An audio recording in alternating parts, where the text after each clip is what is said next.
1867 में अकबर ने जब चित्तौड़गढ़ पर आक्रमण किया तो मेवाड़ के प्रमुख सरदारों और सेना नायकों के आग्रह पर महाराणा उदय सिंह ने चित्तौड़गढ़ छोड़ दिया।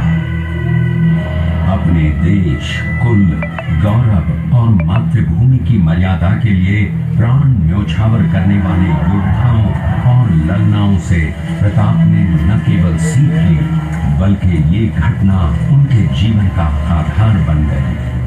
फरवरी 1572 को महाराणा उदय सिंह का देहांत हुआ। प्रताप की ज्येष्ठता और योग्यता को ध्यान में रखते हुए सरदारों ने उनको राजगद्दी पर आसीन किया। होली के दिन उनका गोगुंदा में राज तिलक हुआ। उस समय तक लगभग सभी राजाओं ने अकबर की अधीन का स्वीकार कर ली थी। एकमात्र महाराणा प्रताप ने अपना मस्तक अकबर के आगे नहीं झुकाया। प्रताप मुगलों से लोहा लेने की तैयारी में जी जान से जुट गए। 18 जून 1576 की सुबह हल्दी घाटी और खमनोर के मध्य एक मैदान में ऐतिहासिक युद्ध हुआ। महाराणा प्रताप की सेना गोगुंदा से हल्दी घाटी पहुंची, जबकि सेनापति मानसिंह के नेतृत्व में मुगल सेना ने हल्दी घाटी के ठीक नीचे मैदान में अपना मोर्चा जमाया।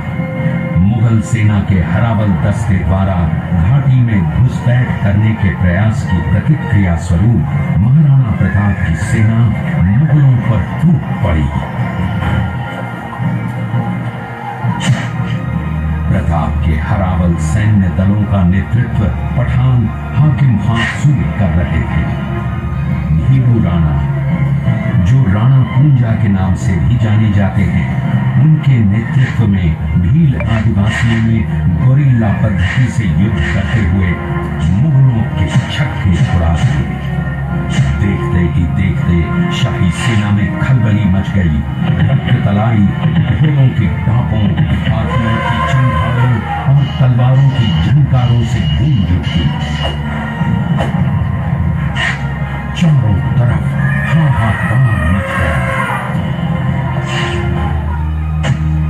युद्ध का घटनाक्रम अचानक उस समय बदल गया जब प्रताप ने अपने घोड़े चेतक को एड़ लगाकर मानसिंह के हाथी पर चढ़ा दिया और उस पर भाले से भरपूर वार किया। मानसिंह हौदे में दुबक गया। हाथी से उतरते समय चेतक की एक टांग कट गई। इस स्थिति को भांपकर महाराणा प्रताप के हमशक्ल सेनापति झालामान ने महाराणा प्रताप से आज्ञा लेकर उनका राजमुकुट धारण किया। मुगल सेना झालामान को महाराणा प्रताप समझकर उन पर टूट पड़ी और झालामान शहीद हो गए। उधर चेतक ने अपने स्वामी को 5 किलोमीटर तक 3 टांगों पर ही लेकर एक बरसाती नाले को पार किया। उसके पश्चात उसके प्राण पखेरु उड़ गए। इस युद्ध से महाराणा प्रताप के मन पर गहरा प्रभाव पड़ा। परिणाम स्वरूप उन्होंने मुगलों पर विजय प्राप्त करने तक राजसी ठाट बाट छोड़ने और पत्तों पर भोजन करने का प्रण लिया, जिसे उन्होंने जीवन भर निभाया। महाराणा प्रताप ने अपना सैन्य बल बढ़ाकर सर्वप्रथम अरावली पर्वत की घाटियों में बसे दिवेर पर चढ़ाई कर विजय प्राप्त की। इसके बाद कुंभलगढ़ पर भी विजय प्राप्त की। सिर्फ चित्तौड़गढ़ को छोड़कर सारे मेवाड़ को अपने अधीन कर लिया। कालांतर में महाराणा ने चावंड में अपनी राजधानी स्थापित की।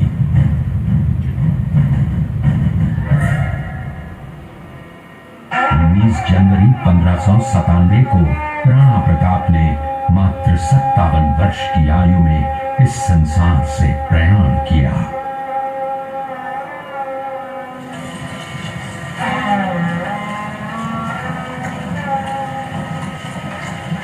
हल्दी घाटी का युद्ध एक सांप्रदायिक युद्ध न होकर आत्मसम्मान, मातृभूमि की स्वतंत्रता व स्वाधीनता का संघर्ष था। इसका प्रमाण ये है कि जहां पर अकबर की सेना के सेनापति जयपुर के राजा मानसिंह थे, वहीं पर महाराणा प्रताप की सेना के सेनापति काबुल के हाकिम खां सूर थे।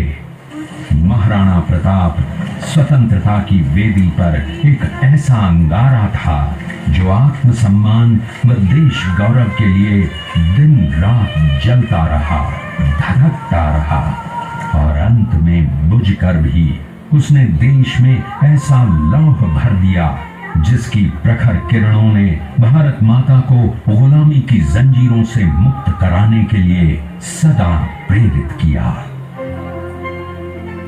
हे मेरे वतन के लोगों, जरा आँख में भर लो पानी, जो शहीद हुए हैं। तो उनके वित्त मंत्री भामाशाह ने अपनी सारी सुख सुविधा को छोड़कर अपने राजा को स्वर्ण का धन 25 लाख रुपए व राजकोष में 20,000 अशर्फियां देश के लिए अर्पित की, जिससे महाराणा प्रताप ने 12 वर्षों तक अपनी सेना को संगठित किया, सैन्य शक्ति को बढ़ाया और मेवाड़ मातृभूमि को आजाद। इस किले का निर्माण महाराणा कुंभा ने करवाया था। इस किले के अंदर 9 मई 1540 ईस्वी में महाराणा प्रताप का जन्म हुआ था। इस किले की ऊंचाई समुद्र तल से 3568 फीट है। इस किले की दीवार 36 किलोमीटर तक फैली हुई है। इस दीवार का नाम ग्रेट वॉल ऑफ चाइना द्वितीय पायदान पर चित्तौड़गढ़ का है। इसी किले के अंदर महाराणा प्रताप का बचपन बीता था। इस किले की तलहटियों में महाराणा प्रताप ने अपने गुरु से शिक्षा प्राप्त की थी। ये किला 12 वर्ग किलोमीटर में फैला हुआ है। इस किले पर जब भी विदेशी आक्रांताओं ने आक्रमण किया और उस आक्रमण में कोई भी राजा व सैनिक वीर गति को प्राप्त कर लेते, तो उनकी पत्नियां वीरांगनाएं अपने सतीत्व की रक्षा करने के लिए जलती हुई अग्नि में कूद प्राणों को त्याग देती थीं, जिसे हम जौहर कहते हैं। चित्तौड़गढ़ में 3 मुख्य बड़े जौहर हुए थे। प्रथम जौहर 1303 ईस्वी में रानी पद्मिनी ने 16,000 स्त्रियों वीरांगनाओं के साथ जौहर किया था, सिर्फ अल्लाउद्दीन खिलजी के कारण। दूसरा जौहर 1535 ईस्वी में दिल्ली के शासक बहादुर शाह के समय में रानी कर्मावती ने वीरांगनाओं के साथ किया। और तीसरा जौहर 1568 ईस्वी में सम्राट अकबर ने चित्तौड़गढ़ पर आक्रमण किया। उसी समय रानी फूलकुंवरी ने 7,000 वीरांगनाओं के साथ गांव का दृश्य है। अब्दुल रहीम खान आना अजमेर का सूबेदार था।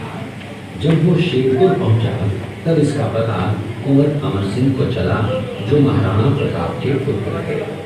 अमर सिंह ने शेरपुर छावनी पर अचानक आक्रमण कर दिया। उस आक्रमण में मुगल सेना में भगदड़ मच गई। मुगल सेना को अपनी छावनियों को छोड़कर भागना पड़ा।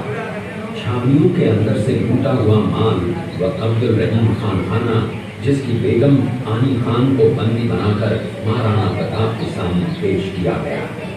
तब अमर सिंह पर महाराणा प्रताप क्रोधित हुए और कहा, जहां से इस नारी को बंदी बनाकर लाए हो, इसे पुनः ससम्मान लौटा कराओ।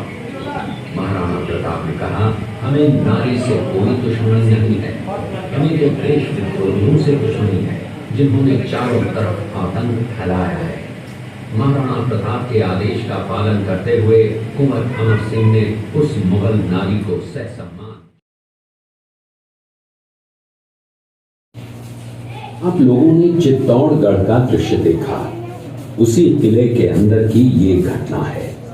मेवाड़ की एक ऐसी मां थी जिसने अपने पुत्र का बलिदान देकर राजवंश की रक्षा की थी। उस मां का नाम पन्नाधाय था। पन्नाधाय जाति से गुर्जर थी। वो एक राजकुमार की धाई मां थी।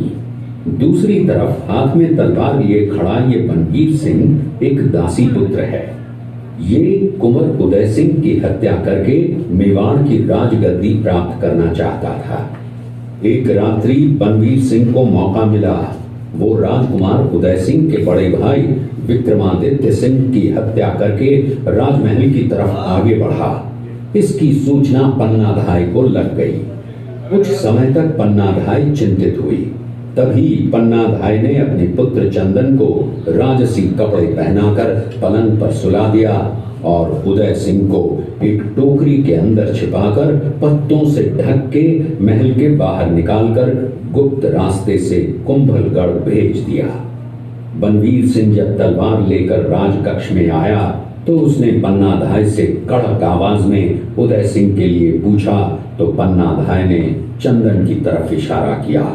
बनवीर ने चंदन को उदय सिंह समझकर चंदन की हत्या कर दी और ये समझने लगा कि मैंने राजकुंवर उदय सिंह को मार दिया। वही राजकुंवर बड़े होकर राजा बने और अपने नाम का उदयपुर नगर बसाया जो यहाँ से 40 किलोमीटर दूर है। और उन्हीं के पुत्र महाराणा प्रताप हुए जिन्होंने हल्दी घाटी का युद्ध लड़ा और आज हम लोग उनका इतिहास यहाँ पर देख रहे हैं। ये देखते हुए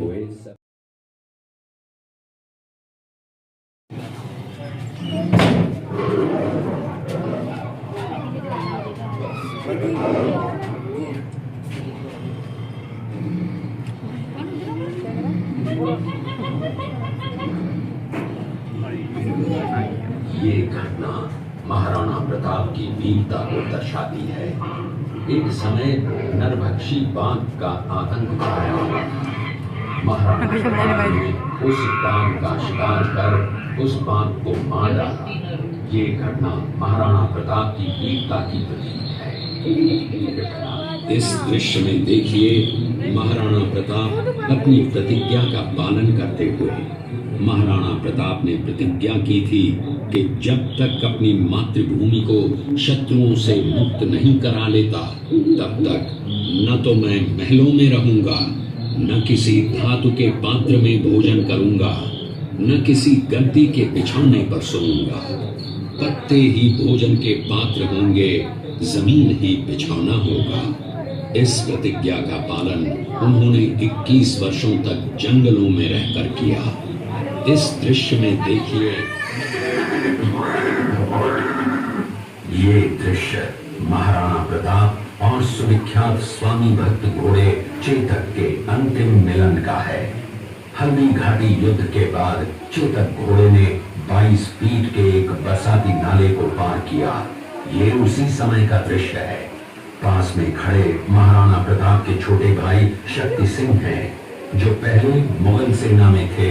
बाद में वो महाराणा प्रताप की तरफ आए, माफी मांगी और अपना घोड़ा महाराणा प्रताप को दिया।